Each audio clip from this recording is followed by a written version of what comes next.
It is the dawn of the second century for America's national parks.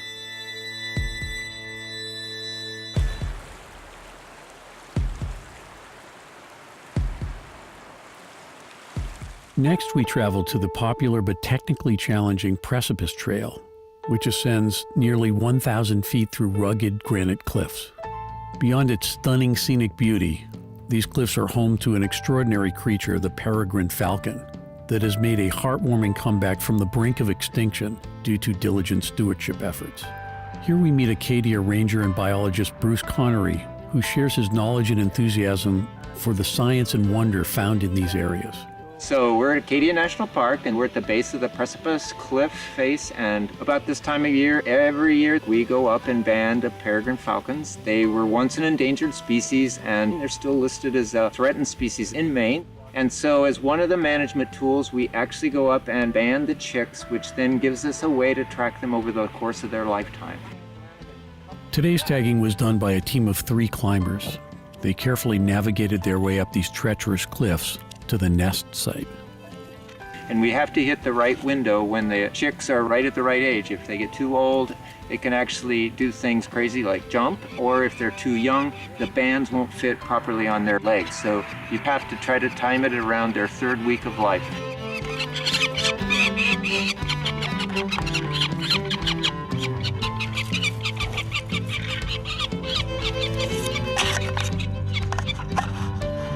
Okay, Christian, birds in the bag, go ahead.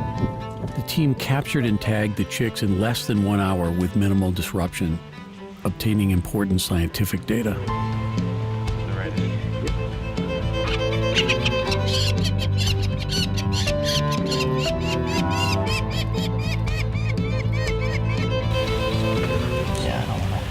So this is a female, and this is between 21 and 25 days.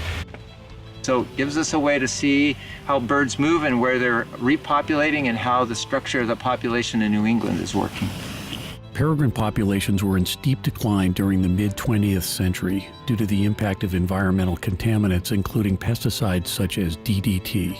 After being listed in 1970 as an endangered species in the United States, peregrine restoration efforts have been remarkably successful. The world population of peregrines is now estimated at more than 100,000. In the mid-1980s, Acadia National Park participated in a cooperative management plan to restore a self-sustaining population of peregrines in the eastern United States. Peregrines have long nested in Acadia, but prior to the restoration program, the last known nesting pair was reported in 1956. From 1984 to 1986, 22 peregrine chicks were placed on a high cliff face over Jordan Pond. By 1991, a mating pair had the first successful nest in 35 years. Since then, more than 80 chicks have been reported in Acadia. Precipice is really a very special place. It's Maine's return of peregrine falcons. We traveled to Portland, Maine to learn more about peregrines from master carver Floyd Schultz and falconer Peter Spadone as they share their knowledge with a 7th grade class from King Middle School. So we're going to take his hood off. You hear that hissing? Look at the size of those eyes. There we go. Show me your wings. There we go. Look at that. Look at that. Aren't they spectacular? Yes, I know. Oh. Are there some more questions maybe that I haven't covered? Yes.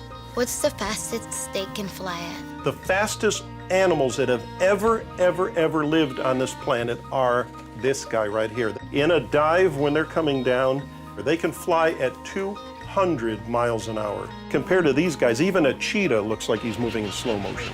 So any other questions? You wanna know a little bit more about these birds? Yes? How many falcons are left in the wild? Because we've gotten rid of some of the harmful pesticides that are in the environment, like DDT, peregrines are making quite a comeback, so there are thousands of them now in the wild. It's definitely a wild animal. For these future park stewards, Acadia is now more than a beautiful place. It's a home of peregrine falcons, a place to be explored, appreciated, and cared for. So you calm down. What will the future bring for America's national parks at this dawn of a new century? Perhaps Abraham Lincoln had the right perspective when he said, the best way to predict the future is to create it.